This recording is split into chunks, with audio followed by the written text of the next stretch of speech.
Hey Latchkey kids, happy St. Patrick's Day and Erin Go Bragh. I'm making this video as a companion piece to an article that I wrote 2 years ago called 20 Irish Horror Films That Aren't Leprechaun. I actually tried to film this video back in 2018 and then I thought that I lost most of the files because that's when my laptop died. I've been able to recover some of those files, so I'm going to be inserting them within the body of this video. So without further ado, let's get to our list. The first movie is Rawhead Rex from 1986. An ancient creature called Rawhead is awakened from its slumber near an Irish village and goes on a rampage killing everyone in sight. I saw this on VHS as a kid and I was actually scared that Rawhead would jump through my window at night. As an adult, I still really appreciate this movie. While I'm in no way scared by it now, it still holds up to repeated viewing. It's just fun.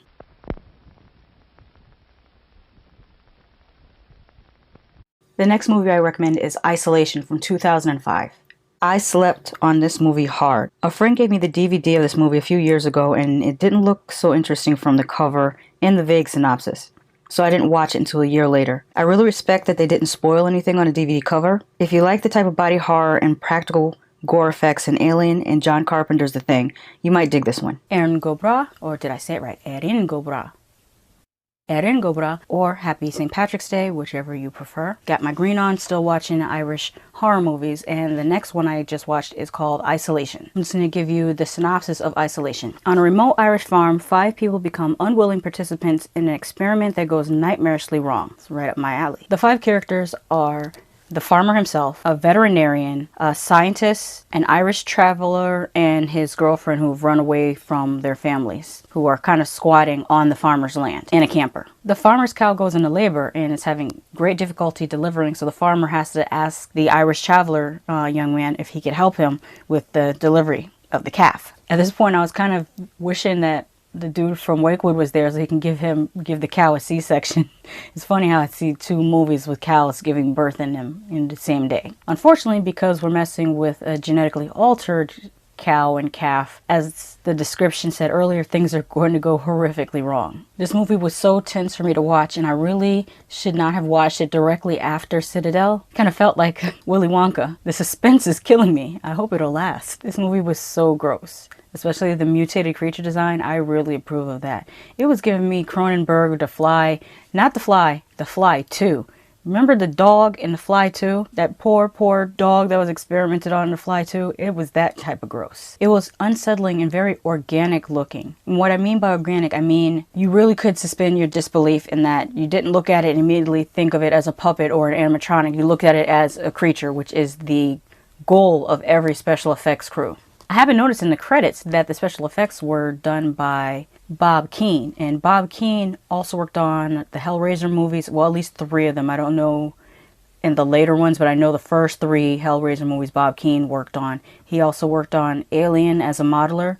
He worked on, I'm trying to think, Candyman, Event Horizon, and even some children's movies like The Dark Crystal and Labyrinth. So he's on point every time you see some Bob Keane special effects. They're on point. I kind of had a feeling how this movie would end, but I still enjoyed the ending. I feel like this is the baby of movies like Alien and The Thing and a little bit Piranha, if you've seen the original Piranha from back in the day. Those 3 movies mixed together, if they had a baby, this would be those movies' baby. I really enjoyed the score. The score is very similar to Under the Skin, except I would actually have to say the opposite, that Under the Skin score is similar to this movie score because this movie came out first. I really enjoyed Isolation. I highly, highly, highly recommend it. Did you see Isolation? Let me know what you thought of it in the comments.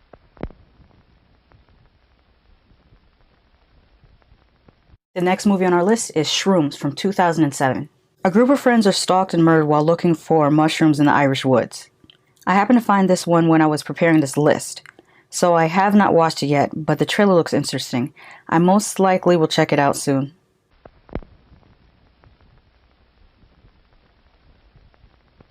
The Daisy Chain, 2008. A grieving couple move to a remote Irish village in the wake of their baby daughter's death. They soon take in an orphaned autistic girl, only to become involved in a series of strange occurrences. This is another one that I just found out about as I was preparing this list. The trailer looks interesting, especially since they're drawing from Irish fairy folklore. And can you tell that was my inspiration for my look today, was Irish fairy folklore?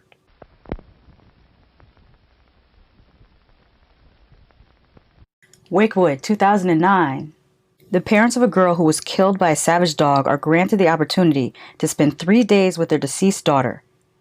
This stars Littlefinger from Game of Thrones and is like an Irish pet cemetery.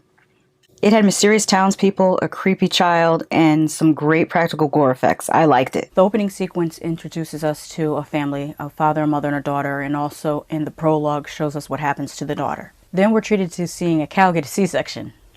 Cool. Much like Pet Sematary, this couple gets a chance to bring their daughter back to life, but only if she's been dead for less than a year, and she can only be alive for 3 days, and she must not leave the town limits of Wakewood. The locations look great, the acting is great, much of the camera work is pretty good as well. I kind of don't like how much this looks like it's shot on digital. I know that there are ways to use filters to make a digitally shot film look more like it was shot on film, and I wish they kind of would have done that because this has a very TV show quality to it. Even some of the camera work is very TV show, but then other parts of the camera work is very cinematic, like there's a zoom shot of Alice in the window. It's kind of funny how topsy-turvy the world is right now, where you have movies that look like TV shows and TV shows like Atlanta and Stranger Things that look like movies. But for the most part, I didn't mind the TV-ness of it because the story was very engaging. Anyway, they do a ceremony to bring their daughter back. The effects for the ceremony look really good. Remember what I said the 3 rules were? The daughter can't have been dead for over a year. She can only be alive for 3 days, and she can't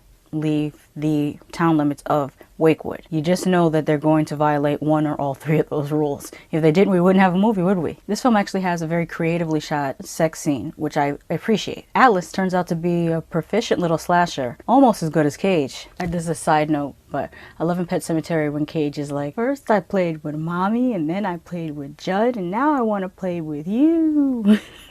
There are a lot of similarities between this movie and Pet Sematary. That being said, that still was a very creative film in its own right. While this was a very good film, it wasn't as scary as Pet Sematary, and I'm sorry I have to keep comparing the two because of the subject matter. I think the main reason why this movie wasn't as scary is Pet Sematary comes down to one character, and that is the wife's sister, Zelda.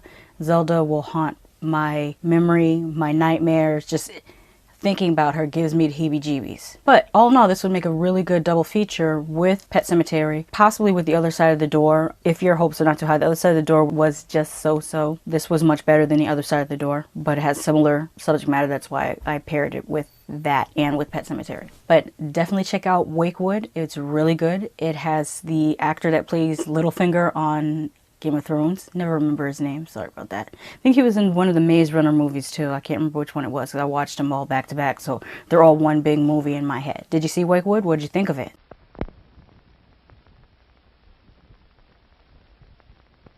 Grabbers, 2012. When an island off the coast of Ireland is invaded by blood-sucking aliens, the heroes discover that getting drunk is the only way to survive. If I was in a pitch meeting for this movie, I would describe it as being like Tremors, but with Shaun of the Dead comedic sensibilities. I didn't love this movie, but I wouldn't say it was bad either. It was just alright.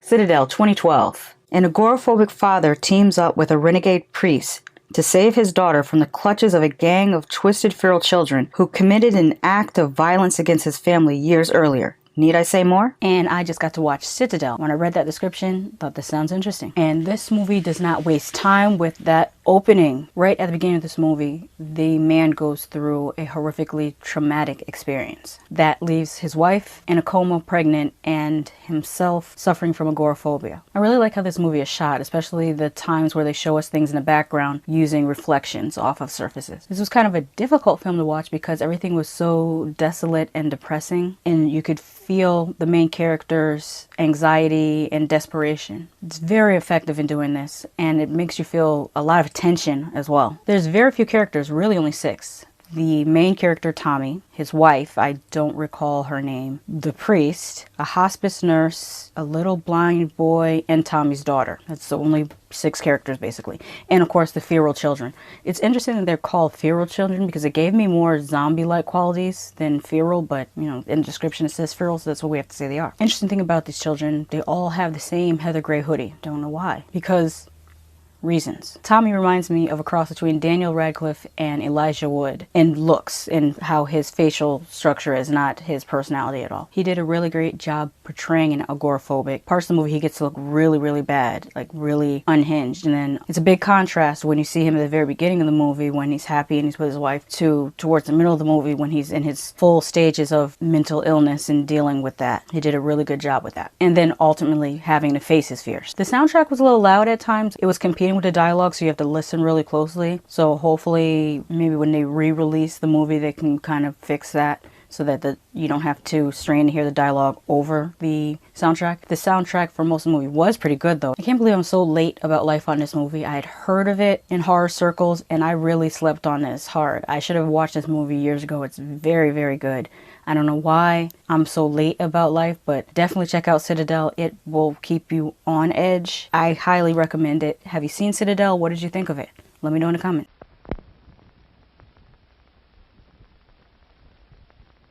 Stitches, 2012. A clown comes back from the dead to haunt those who took his life during a fatal party mishap. The trailer does not do this movie justice. It does a great job of not spoiling the kill scenes, which are also done mostly with practical effects. There are some bits of CG, but used sparingly. If you want to hear more about it, I did a video review of this as part of my 17 movie Clownathon series.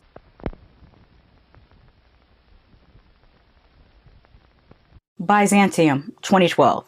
Which, if you haven't noticed, 2012 was a pretty good year for Irish horror. Residents of a coastal town learn, with deathly consequences, the secret shared by the 2 mysterious women who have sought shelter at a local resort. Looks and sounds good. This is definitely on my watch list.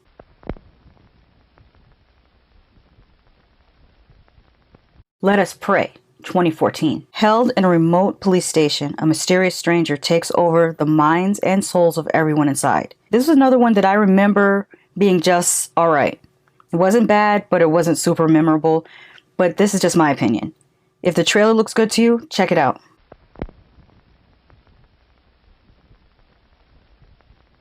The Canal, 2014. A depressed and stressed film archivist finds his sanity crumbling after he is given an old 16mm film reel with footage from horrific murder that occurred in the early 1900s. This was creepy and atmospheric, but not exactly scary. And that is alright as long as you know that going in you won't be let down.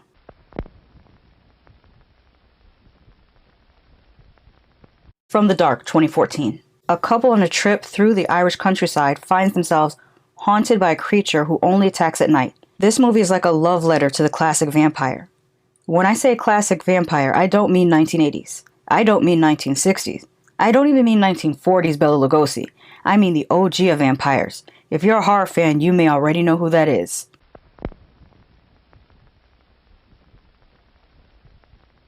The Hallow, 2015. A family who moved into a remote mill house in Ireland finds themselves in a fight for survival with demonic creatures living in the woods. This was a fun watch. I didn't see the creatures as demonic though. I felt they were more like fairies. Not the pretty Disney fairies, the evil fairies of Celtic mythology.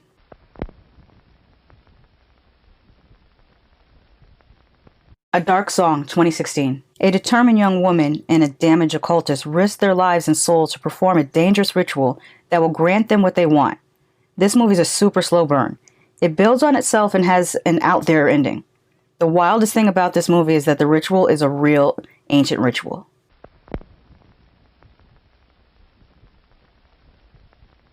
Nails, 2017. Recovering after a terrible accident, Dana struggles to regain her life and family when she encounters a malevolent ghost in her hospital room.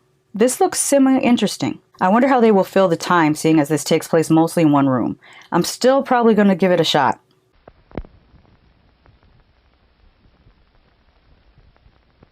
The Lodgers, 2017. In 1920, rural Ireland, Anglo-Irish twins Rachel and Edward share a strange existence in their crumbling family estate. Each night, the property becomes the domain of a sinister presence. This movie is heavier on the mystery thriller than horror. If you like quiet, atmospheric horror and creepy old country manners, this is a pretty solid movie.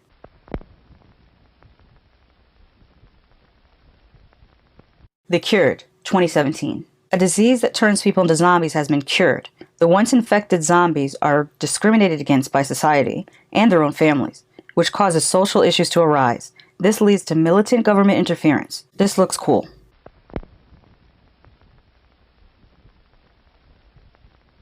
Don't Leave Home, 2018. An American artist's obsession with a disturbing urban legend leads her to an investigation of the story's origins at the crumbling estate of a reclusive painter in Ireland. This looks pretty interesting. It looks like a pretty good Sunday night thriller.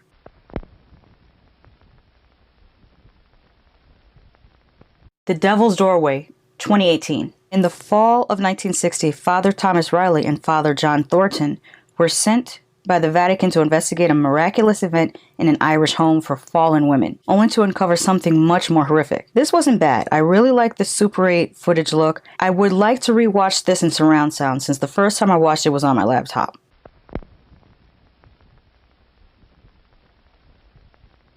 And last but not least, The Hole in the Ground, 2019. A young mother living in the Irish countryside and her son suspect his increasingly disturbing behavior is linked to a mysterious sinkhole in the forest and fears he may not be her son at all. I'm going to let you guys in on something.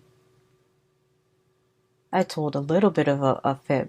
I am going to include Leprechaun because I discovered that I actually already reviewed Leprechaun and I had the file and I never posted it. So I'm just going to post it here at the end of this video. Even though it's not technically an Irish film, it's an American film about a creature that comes from Irish folklore.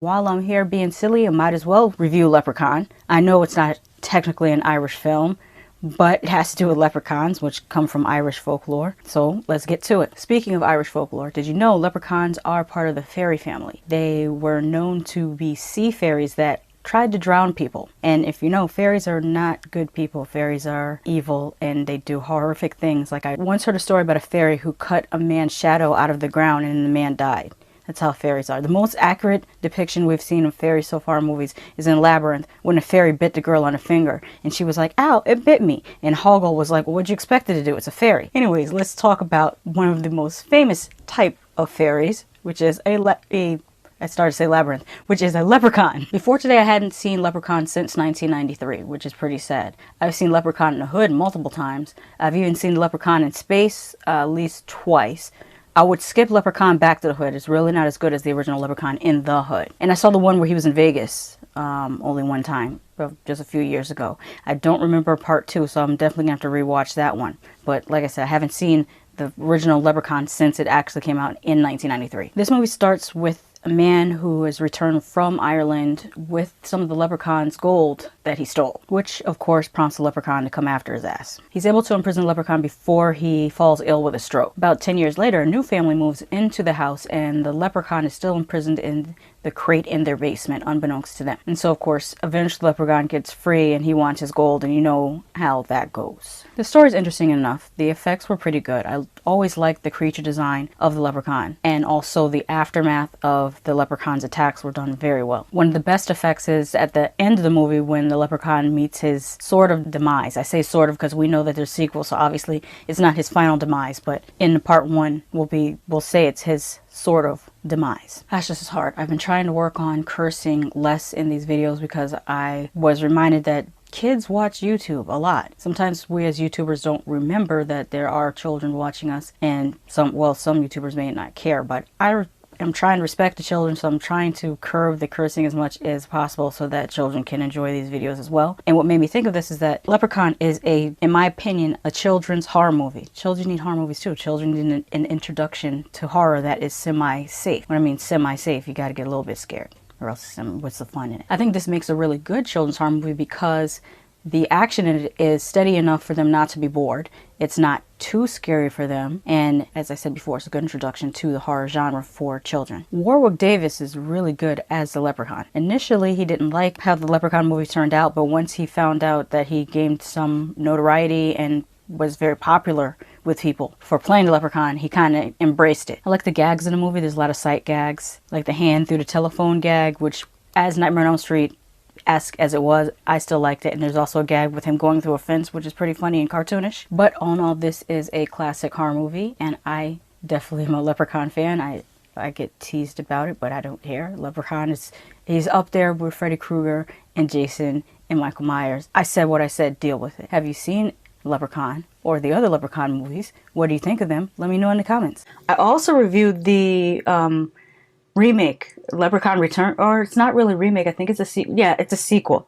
It's a sequel, Leprechaun Returns. I reviewed that, I don't know whether it was last year or the year before last, but I'll post a link at the end of this video if you're interested in watching that as well. What do you guys think of my list of Irish horror films? If there's some that I haven't mentioned yet, it's because I don't know about them, so feel free to let me know in the comments. Notice that I just said 20 Irish films and I didn't put them in any arbitrary order from best to worst, because best and worst are very arbitrary things, and like I always say, don't take my word for it, watch it for yourself. Just because I love something doesn't mean you won't hate it, and just because I hate something doesn't mean you won't love it. So what do you think of my list? Let me know in the comments. Bye. Hey, did you know that I work for tips now? You can hit me up on Venmo or Cash App. While I'm happy to receive the type of coin that jingles, I love to receive the type that folds.